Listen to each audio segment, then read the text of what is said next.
Hello friends, good morning. কেমন আছো তোমরা? সবাই নিশ্চয়ই ভালো আছো, আমিও ভালো আছি। আর আজকে হলো সোমবার, এখন সকাল 7:30 বাজে।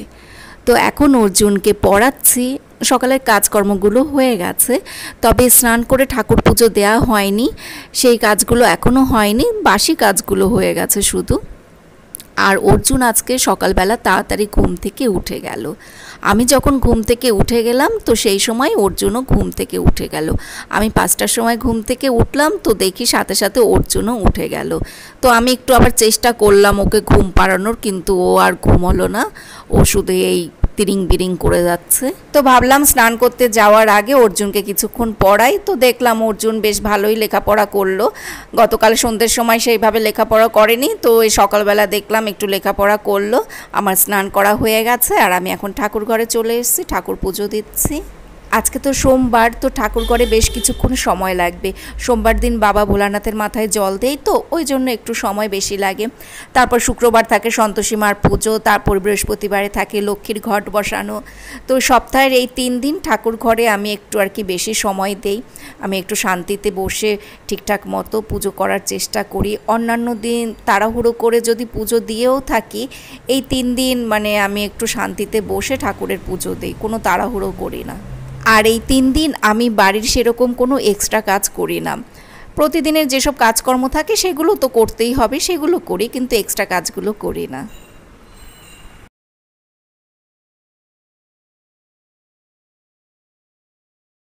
হরে কৃষ্ণা। তো অম্বাবচীর পরে আমাদের মধ্যে ঠাকুরকে 8 কৌড়ি ভোগ দেওয়া হয়। 8 কৌড়ি কি কি দিয়ে বানায় এবং কিভাবে বানায় অতটা ভালো করে ডিটেলসে আমি তোমাদের সাথে শেয়ার করতে পারবো না, কারণ এই কাজটা আমি নিজের হাতে কখনো করিনি। আমার জায়দের দেখতাম, বড় জায়দের দেখতাম, ওরা 8 কৌড়ি বানাতো। তারপরে ননদদের মুখে শুনেছি, ননদদেরকে বানাতে দেখিনি আমি কখনো, ওদের মুখে শুনতাম যে ওরা 8 কৌড়ি বানায়। তো যখন ওরা আর কি গ্রামে ছিল, আমার ননদরা যখন গ্রামে ছিল, তখন শুনতাম যে ওই 8 কৌড়ি জিনিসটা ঢেকিতে বানাতে হয়, ঢেকিতে নাকি করতো, এই ধরনের গল্প শুনতাম।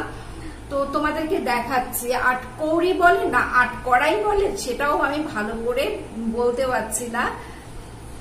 আমার বাবার বাড়ির দিকে এই নিয়মটা নেই, আমার শ্বশুর বাড়ির দিকে প্রচুর নিয়ম আছে, অনেক নিয়ম আছে। কালকে আমার বড় ননদ দিয়ে গেল, এই 8 কৌড়িটা দিয়ে গেল। এই যে দেখো, এখানে 8টা জিনিস থাকে, এই জন্য 8 কড়াই বলে। 8টা জিনিস বলতে এখানে থাকবে হলো গিয়ে জব, তারপরে কাঁঠালের বিচি, তারপর থাকে সাদা তিল, আর হলো গিয়ে কয়েক রকমের ডাল থাকে, এইসব থাকে। তো এগুলো সব শুকনো খোলায় একসাথে ভাজা হয়, তারপরে এটাকে গুঁড়ো করা হয়। খুব সুন্দর একটা গন্ধ আসে, কিন্তু ছাতুর মতো খেতে হয়, ছাতু যেরকম খেতে লাগে সেই রকম খেতে লাগে অনেকটা।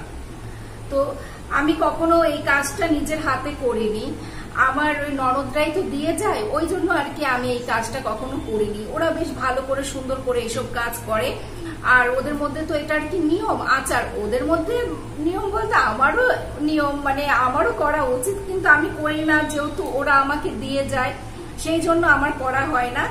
চেষ্টা করব সামনের বছর থেকে করার। তো ওই জন্য আমার ননদরা আমাকে বলে যে কোনো নিয়মই তো তোরা করিস না, তোরা আজকালকার দিনের মেয়েরা কোনো নিয়ম কানুন কিচ্ছু করিস না, আচার অনুষ্ঠান এসব কিচ্ছু করিস না। এই 8 কড়াইয়ের সাথে খই, চিরা, আর হলো গিয়ে এখন তো গরমের দিন, গরমের দিনে আম কাঁঠাল পাওয়া যায়, আম কাঁঠাল কলা লিচু এগুলো সব ফল দিয়ে ঠাকুরের কাছে একটা ভোগ দেওয়া হয়। তো এই কাজটা আর কি অম্বাবচী পরে করতে হয়, তবে এমন কোন আর কি নির্দিষ্ট দিন নেই যে অম্বাবচী পরের দিনে দিতে হবে, সেরকম নির্দিষ্ট দিন নেই। ওই অম্বাবচীর পর 4-5 দিনের মধ্যে দিলেই হয়। তো আমি আজকে দিচ্ছি, কালকে ননদ দিয়ে গেল, আমাকে বললো এটা ঠাকুরকে দিবি।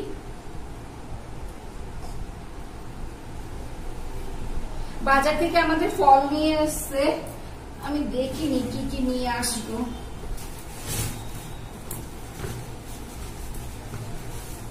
কলা,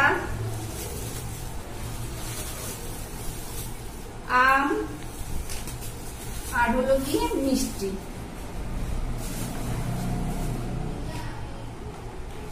আজকে তো আবার সোমবার, বাবার মাথায় জল ঢালতে হবে, তো এই জন্য দুধের প্যাকেটটা নিয়ে আসলাম। ও এই যে কই, চিরা তো রয়েছে, ঠাকুর ঘরে তো চিরা থাকে, তো এগুলো দিয়ে এখন একটা প্রসাদ আর কি সাজিয়ে ঠাকুরকে দিতে হবে। তাহলে আমি প্রসাদটা সাজাই।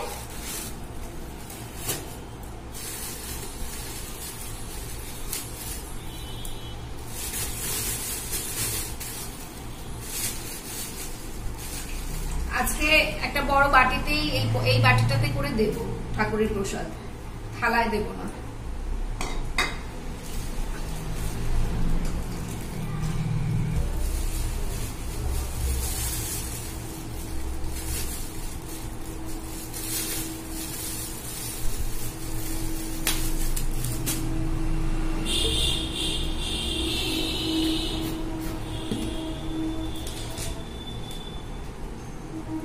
এটা হলো চিরা।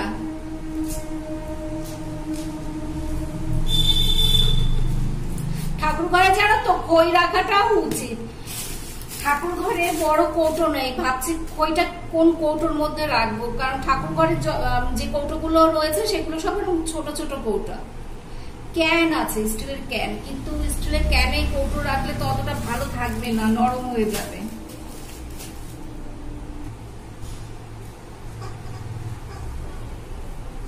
ওম নমঃ শিবায়, ওম নমঃ শিবায়। টিপা এখানে আসিস? আমি একটু ফ্যানটা বন্ধ করে দে তো।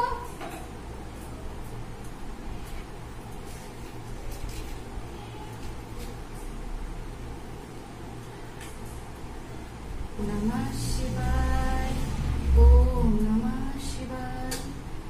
জয় বাবা ভোলেনাথ, জয় বাবা মহাদেব বংশ, জয় শিব শম্ভু, জয় শিব শঙ্কর। ওম নমঃ শিবায়, ওম নমঃ শিবায়, ওম নমঃ শিবায়।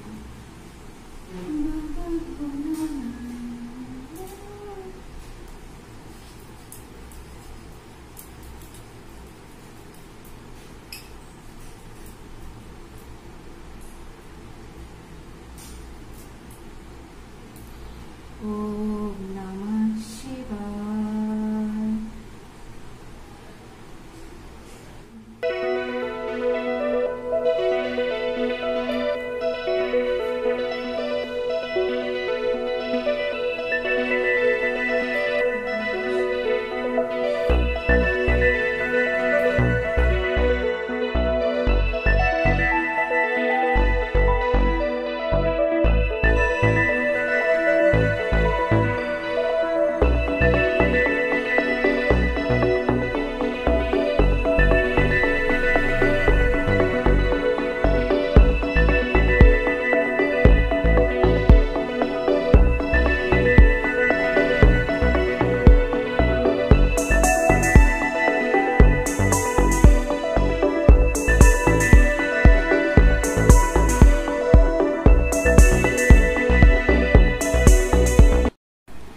তোমাদেরকে প্রসাদটা দেখিয়ে দিচ্ছি।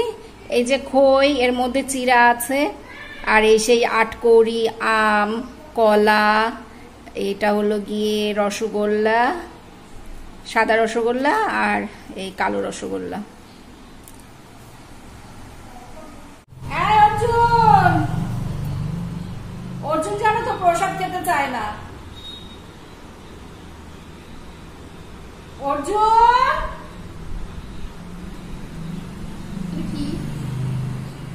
ওই যে সেই আট করি। আমি কালকে তুমি বালি মাটি কেন ফেলবি না, খাবি কিন্তু। কেমন খেতে হয়? কি দিয়ে বাঁধা এটা?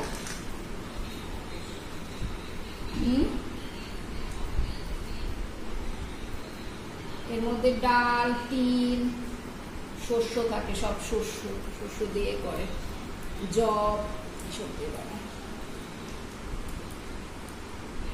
অর্জুনের মুখে এটা ছুঁয়ে দিয়ে আসতে হবে, ও তো এসব খাবে না।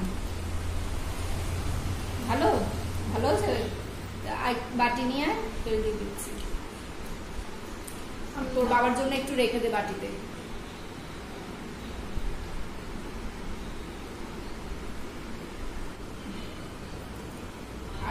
আরেকটা লাগবে, এটা তোর পাপার জন্য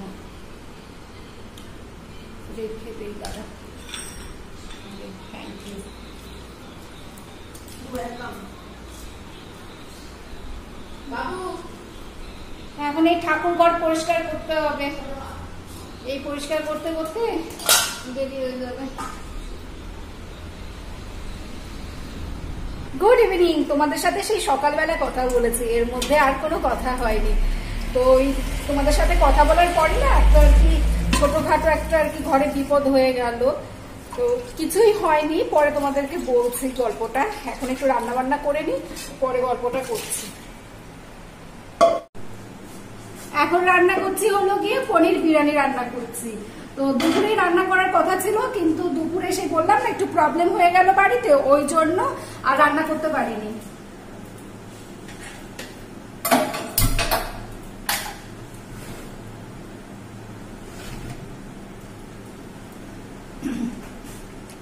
পনির বিরিয়ানির জন্য এই যে পনির রয়েছে, তো পনির না একটু কম রয়েছে, আরো ছিল পনির। তো পিপা কি করলো, দুপুরবেলা একটু ফ্রাইড রাইস বানালো। আমি সিদ্ধ ভাত করেছিলাম, তো ফেলে দিলে পনির? খাবি? ও আলু, তো সিদ্ধ ভাত করেছিলাম, সেই দিচ্ছি দাঁড়া। সেই সিদ্ধ ভাত খাবে না ও, তো সিদ্ধ ভাত আলু সিদ্ধ ভাত খেতে পছন্দ করে না। তো ওই জন্য পনির, ক্যাপসিকাম, বিনস, গাজর এই সব দিয়ে এই কি বলে ওই ভাত দিয়ে ফ্রাইড রাইসের মতো করে খেলো। হ্যাঁ, ঘি দিল, এইসব দিয়ে ফ্রাইড রাইস মতো খেলো।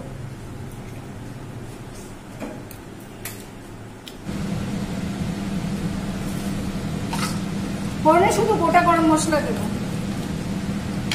আর কিছু দেবো না ফোড়নে। এক বেলার জন্য রাতে রান্না, ওই এমনি কোনো রকমে করে রাখবো।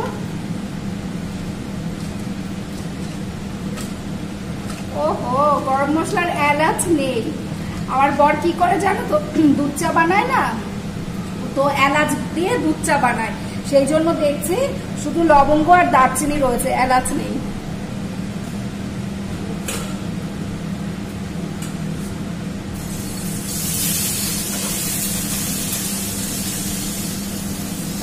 পনির বিরিয়ানির মধ্যে না একটু সয়াবিন দিলে ভালো হয়, কিন্তু সয়াবিন আর দেবো না, বললাম না রাতে একবেলার জন্য রান্না করছি, তো ওই জন্য অত কিছু দিচ্ছি না। তো ওই আলু দিচ্ছি, আলুর তরকারি করলাম, এই যে আলুর তরকারি রেডি। আমার ভালো লেগেছে, ভালো বানিয়েছো মা। আর হ্যাঁ, থ্যাংক ইউ। আর একটু আলু রেখে দিলাম, ভাবছি এতটা আলু দেবো না, একটু কম দেবো। আলু দিতাম না, যেহেতু পনিরটা একটু কম, সেই জন্য আলু দিচ্ছি। এইভাবে খাই না বাবা, আমি তোমার বাটি চামচে দিচ্ছি, তুমি খাও। বাটি চামচে দিচ্ছি। আরে বাবু, এভাবে খাচ্ছি, দেখো দেখো। তুমি আমার গায়ে মুছলে কেন? হ্যাঁ, আমি বাটি চামচে দিচ্ছি। না, বাটি চামচে লাগে না। আমি একটু জল দিয়ে ওরকম খেয়ে দিচ্ছি। না, মশলা নষ্ট করবি না। আমি একটু মশলা লাগে। এই দেখো বাসমতি চালের ভাত, এটা একটু ঠান্ডা করতে দিলাম। আর অর্জুন দেখো কি বানাচ্ছে, তেল মশলা সব দিয়ে কি বানাচ্ছে। মশলা আরো বেশি করতে তারই মজা আসতো।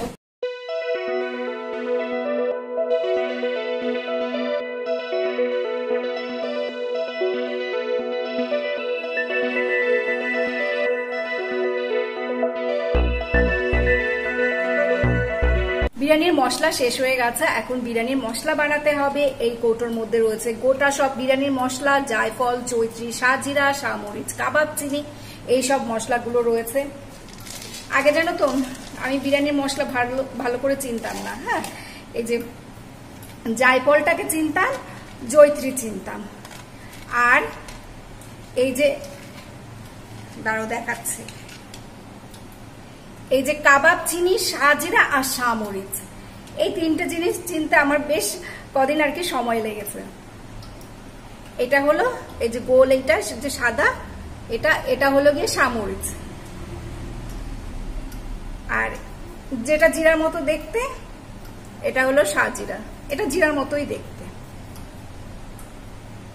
আর এটা হলো কাবাব চিনি। গোলমরিচের লেজ নেই। কি বাবা, ওই আমার সোনা বাবা এসছে গো, ও বিরিয়ানি খাবে, সেই জন্য ওকে আমি একটু কি বাবা, ওকে একটু বকাবকি করেছি তো। আরে দাঁড়া, এখানে কি করে ওঠাবো, এখানে তো তোমার জিনিসপত্র দেখেছো কিরকম জ্বালায়।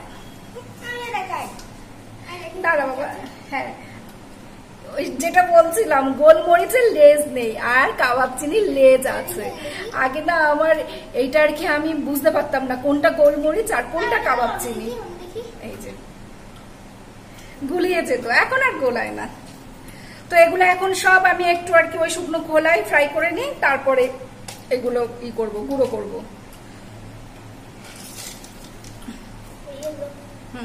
দাও। ও বাবা ফেলিস না রে বাবা, একটু আগে সবকিছু ফেলে দিলি। এটা জায়ফল।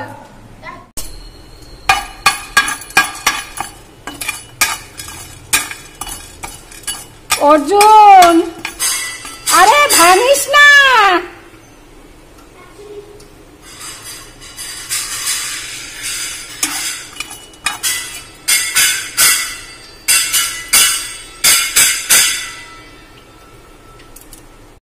দুটো কোথা থেকে নিয়ে আসলি?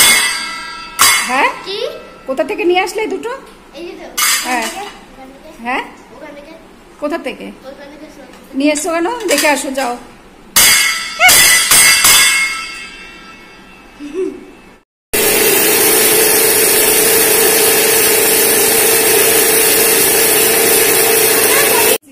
এখন এর মধ্যে এই ভাতটা দিচ্ছি এই আলুর মধ্যে, আর পনিরটা তো ছোট করে কাটা, ওই জন্য পনিরটা আমি এখনো দেইনি। পনির যদি আলুর সাথে দিতাম তাহলে তো পনিরটা নরম হয়ে যেত, ওই জন্য পনিরটা পরে দেবো।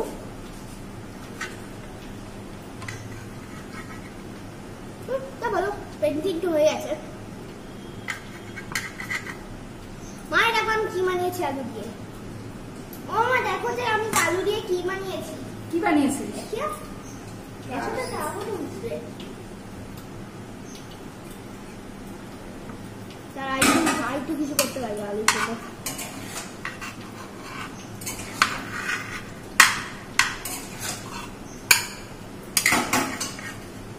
দেখো আমি একদম এ বানাচ্ছি, আমি এটা এ বানাচ্ছি। এখন একটু এই বিরিয়ানির মশলাটা দেবো।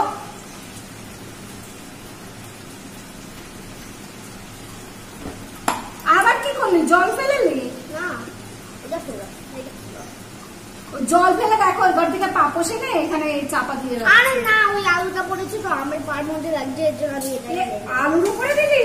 হ্যাঁ আমার জ্বালিয়ে খাচ্ছিস কিন্তু তুই। গোলাপ জল আর কেওড়ার জল এগুলো এখন দেবো।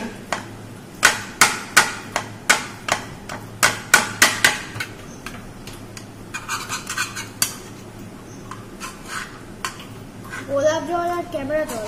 ক্যামেরা মানে ক্যামেরা ক্যামেরা হ্যাঁ ক্যামেরা কি ক্যামেরা? ক্যামেরা জল। কেওড়া। আর বাবুর খুব খিদে পেয়ে গেছে। শুনতা আমি বললাম বাটিতে করে দিই, এইভাবে খেতে নেই বাবা। দিয়ে দাও, এটা দিয়ে দাও। এটা হয়ে গেছে। হ্যাঁ এটা হয়ে গেছে, গ্যাসটা অফ করে দিই। এই যে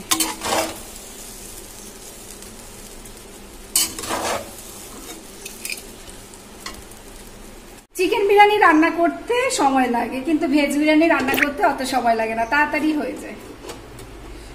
কৃপার আজকে দুটো অনলাইন ক্লাস, একটা ছিল 5টার সময়, সেটা শেষ হল 7টার সময়, সেটা শেষ হলো 7টা থেকে আবার এই 9টা 9:30 অবধি চলবে। সামনের মাস থেকে মেয়ের আবার এই অফলাইন ক্লাস শুরু হয়ে যাবে, বারবার করে আবার সেই স্যারদের বাড়িতে ছুটতে হবে।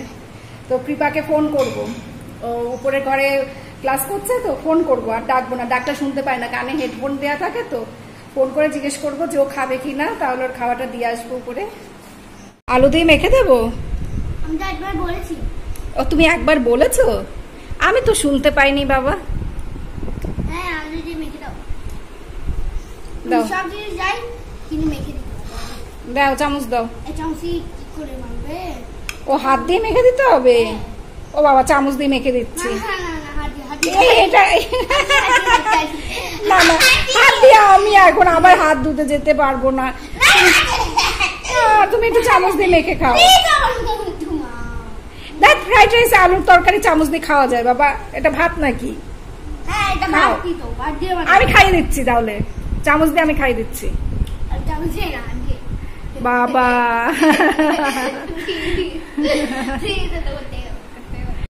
ছেলেটা ভীষণ বদ। একটু পাখার তলায় এসে বসলাম, এখন বলে হাত ধুয়ে আসো। বাবা একটু দিদিভাইটা নিয়ে যাও বাবা, বলছি দিদিভাইটা নিয়ে যাস। ওই জলের বোতল নিবি না? আস্তে, আচ্ছা জলের ওই কি বলে ভাতটা নিয়ে যা।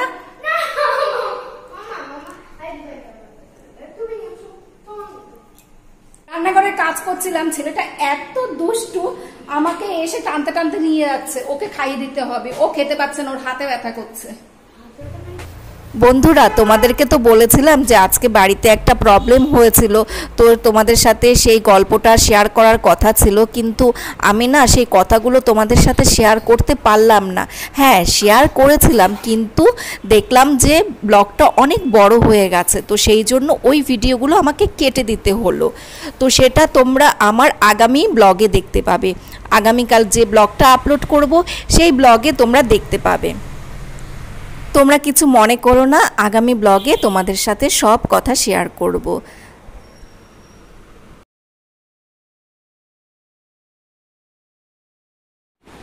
আমি একটু গায়ে জল ঢেলে আসলাম, প্রচন্ড গরম লাগছিল। তো এই দেখো, কেউ খায়নি। এই যে রাতের বেলা কষ্ট করে রান্না করলাম, কেউ খেলো না। দেখো সব পড়ে আছে, দেখো এই যে দেখো। ওই যে তখন দেখলে না অর্জুনকে থালায় যে ভাতটা দিলাম, তো সেই ভাতটাই কৃপা আর অর্জুন দুজনে মিলে খেলো। অর্জুন খেতে পারেনি। অর্জুন সে একটু আলুর তরকারি খেলো বাটিতে করে, বারবার কড়াই থেকে নিয়ে খাচ্ছিল, তো সেই জন্য আমি বাটিতে করে ওকে একটু আলুর তরকারি দিলাম, তো সেই আলুর তরকারিটা খেলো। ওই জন্য রাইসটা আর কি খেতে পারিনি। আর জানো তো অর্জুন না ফ্রাইড রাইস ভালো খেতে পারে না, মানে চালটা একটু শক্ত থাকে, তো গোবিন্দভোগ চাল দিয়ে যখন পোলাওটা করে, ও পোলাওটা না ভীষণ ভালো খায়, কিন্তু ফ্রাইড রাইসের চালটা না একটু দেখবে শক্ত থাকে, গোবিন্দভোগ চালের থেকেও না একটু রাইসটা শক্ত থাকে। ও না ভালো করে রাইসটা খেতে পারে না, ফ্রাইড রাইসের চালটা আর কি খেতে, বাসমতি চালটা ওটা খেতে পারে না। তো কৃপা আর অর্জুন সেই ভাতটুকি দুজনে ভাগ করে খেলো। আর আমার হাজবেন্ড ছদির বাড়ি থেকে খেয়ে এসছে। ছদির বাড়িতে চিকেন রান্না হয়েছে রাতের বেলা, তো সেখান থেকে খেয়ে এসছে। আর ছদি আবার অর্জুনের জন্য একটু চিকেন টিফিন বক্সে করে দিয়ে দিল। তো অর্জুনের তখন আর কি খাওয়া হয়ে গেছিল, সেই চিকেনটা আমি ফ্রিজে রেখে দিলাম, ওটা কালকে অর্জুন খাবে। আর আমি কিছু খাইনি, আমার খিদে পাচ্ছে না। আমি ওই টক দই খেয়েছিলাম, ওই যে যখন রান্না করছিলাম তখন একটু ওই টক দই দিয়ে শরবতের মতো করে খেলাম, তো সেই জন্য আমারও খিদে নেই। এখন এই পুরোটা রেখে দিতে হবে। আমি না একটু বেশি করেই বানালাম এই রাইসটা, যাতে কালকে সকালবেলা ওরা একটু আর কি খেতে পারে, তো সেই জন্য ওরা তো এসব খেতে ভালোবাসে, ওই জন্য একটু বেশি করেই করলাম। তো যাই হোক, কেউ একটু খেলো না, সব ধরা রইলো। এটা এখন ফ্রিজে রাখি। অর্জুন সেই সকাল 5টার সময় ঘুম থেকে উঠলো, তো এখন রাত 11:30 বাজে। এর মধ্যে অর্জুন একটুও ঘুমায়নি, সমানে দুষ্টামি করে যাচ্ছে, চোখে এখনো একটু ঘুম নেই, একটা হাইও দিচ্ছে না। আমি ঘুমাবো না। ঘুমাবি না তো কি করবি? কি করবো? মোবাইল দেখবো। মোবাইল দেখবি? বাবা এক কাজ কর, চল বারান্দায় চল, তোকে বারান্দায় বসিয়ে রাখি। এই রাস্তা দিয়ে যত চোর যাবে সবাইকে তুই তাড়া করবি, ঠিক আছে? চল।